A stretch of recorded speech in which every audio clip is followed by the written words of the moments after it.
Hi, it's Josh Spinks here, ex-professional motocross rider and current motocross coach. We did say in the last one we're going to bring you a two-stroke. I've gone one better. I've got two 125 two-strokes here for you. This one sitting at about 11,500. This one about 4.5 second hand. Let's see the difference. So starting off with the KTM 2022 carb model. And I think the reason why these are so popular still in the current racing scene is because the new fuel injected bike is a backward step, in all honesty. Not super reliable, definitely down on power. So you'll see a lot of these bikes still in the racing. Harder to find, harder to get hold of, but I just feel like with a pipe, we've got the Doma exhaust system on this, a head and a V-Force 4. These are sharp, they're ready to go, they handle well, great chassis, strong bike. Taking a look at the Yamaha. So they've stuck with the roots of carburetors. You can buy these as a 2025 bike. A lot of people are doing that. I would say 60% of the 125 scene now is blue, and it's not been like that for a very long time. This one in particular has got the GYTR full kit on it. Exhaust, engine components, ECU. So it'll be really interesting to see how this goes against the KTM model.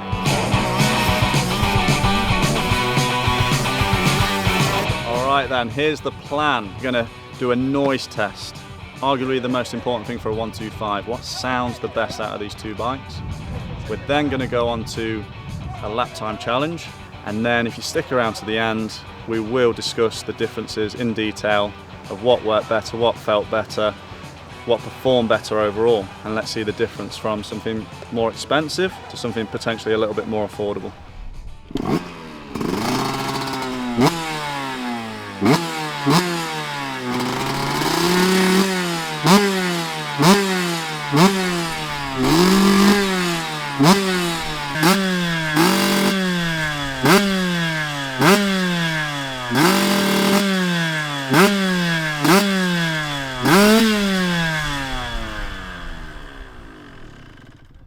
So both bikes sound absolutely sick, but before we go on track, drop a comment below. Which one do you think sounds better, the Yamaha or the KTM?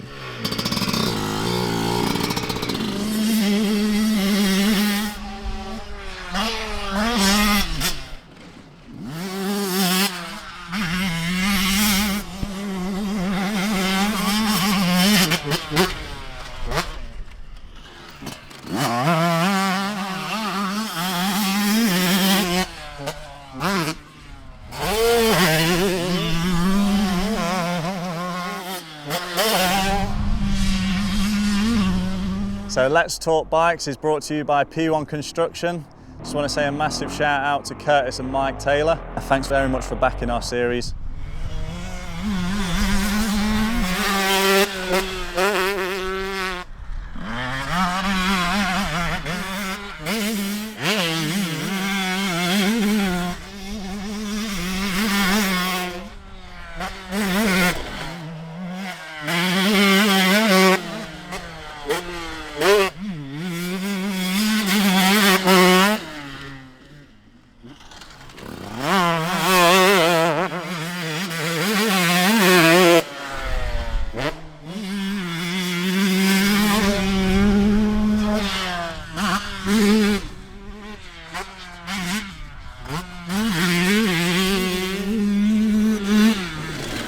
All right then, so the lap times are in. It was extremely close between these two bikes.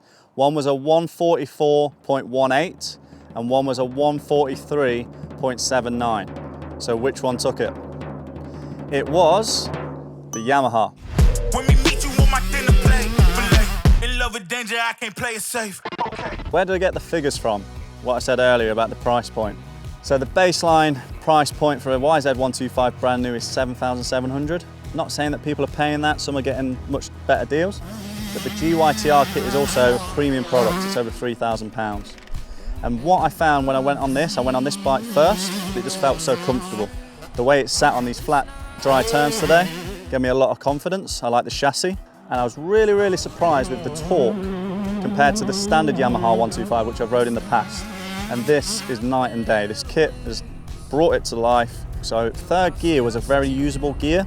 some quite nice flowing turns, and I could pull third, but I didn't feel the need to go up to fourth quickly to rev it out and stretch it out. So it kind of had, there was a certain amount of range that had a lot of power, obviously a little bit above that, a little bit below that typical two-stroke, you was losing out a little bit, but it was very usable, extremely comfortable, not a massive amount of clutch work, so I feel like the gains over the standard one are very, very noticeable. Now, where we said about the price point wise, there's nothing to stop you potentially finding a second-hand 125 Yamaha with a second-hand GYTR kit. So the massive divide in price from the KTM that we've got there, which was second-hand, compared to this brand new, would be reduced. But it's interesting to me that the kit itself is a premium product, it's quite expensive, and realistically, is it much faster than the KTM? Not entirely. The biggest gain for me came from the front end feel on this bike, similar to my Triumph. Something about the KYB spring fork that just sits into the turns. I dare say that's where I made most of the time. Just the feel on the front brake, you know, committing into the lean of the corner, where on the KTM I felt like a little bit upright, thinking, is this front end going to push? Not so much on the Yamaha. And they're both completely stock suspension, so it was a good comparison. In a kind of good way, it feels a bit dated. So some of the old bikes that I ride, you kind of sit into the seat, and that's a typical Japanese thing. So again, when you're back to back, you feel a little bit lower, into the seat. Probably suits this, you know, this style of track, and that's where I gain my confidence.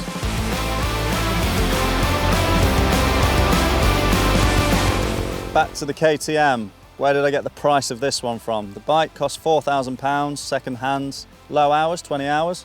It had a new piston in it, so we didn't have to do anything like that.